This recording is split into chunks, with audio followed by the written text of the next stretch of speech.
భగవాన్ శ్రీ సత్యసాయి బాబా గారి దయ వల్ల పుట్టపర్తి అనే కుగ్రామం ప్రపంచ స్థాయిలో తెలిసింది.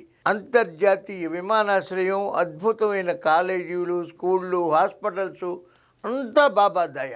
ఆ మహర్దశ పట్టినటువంటి పుట్టపర్తి బాబా గారు లేనప్పటికీ మన గౌరవ చంద్రబాబు నాయుడు గారు ఆ మహర్దశని కొనసాగించే ఉద్దేశంలో ఇవాళ పుట్టపర్తిలో రక్షణ రంగ పరిశ్రమ, సుమారు 1,00,000 కోట్ల రూపాయలు పెట్టుబడి, వేల కొలది ఉద్యోగాలు, రాయలసీమ రాళ్లసీమ కాదు మళ్ళా రతనాల సీమ అవుతోంది.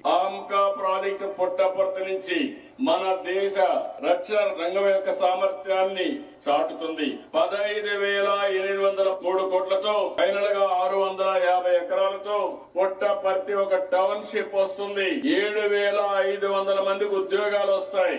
స్వదేశీ సాంకేతికతో యుద్ధ విమానాన్ని తయారు చేయడం, యుద్ధ విమానాలు, రక్షణ రంగ పరిశ్రమ పుట్టపర్తికి మరో మహర్దశను కలగజేస్తున్నటువంటి దార్శనికుడు, మహనీయుడు, మన కామెడీ నటుడు ధర్మవరపు సుబ్రహ్మణ్యం గారు భాషలో చెప్పాలంటే ఇది కదరా బాలరాజు అభివృద్ధి అంటే. 5,000 రూపాయలు ఉద్యోగాలు ఇచ్చి మేము ఉద్యోగాలు ఇచ్చాం. ఇళ్లల్లో పనిచేసే పాపం మహిళలు కూడా 5,000 రూపాయలు కంట్లు తోమి వాళ్ళు కూడా దొరకని రోజుల్లో 5,000 ఉద్యోగాలు, 5,000 రూపాయల జీతాలకి వాలంటీర్లు ఉద్యోగాలు ఇచ్చి మేము ఉద్యోగాలు ఇచ్చామని. అది కాదు ఉద్యోగాలు, ఇది ఉద్యోగ కల్పన, ఉద్యోగ భద్రత, నిరుద్యోగులకు అవకాశం, పరిశ్రమలు తేవటం, అభివృద్ధి తేవటం. అంటే అభివృద్ధి అనే బాట వెయ్యగలిగినటువంటి ఏకైక మనగాడు నాయకుడు ఓన్లీ చంద్రబాబు నాయుడు గారు.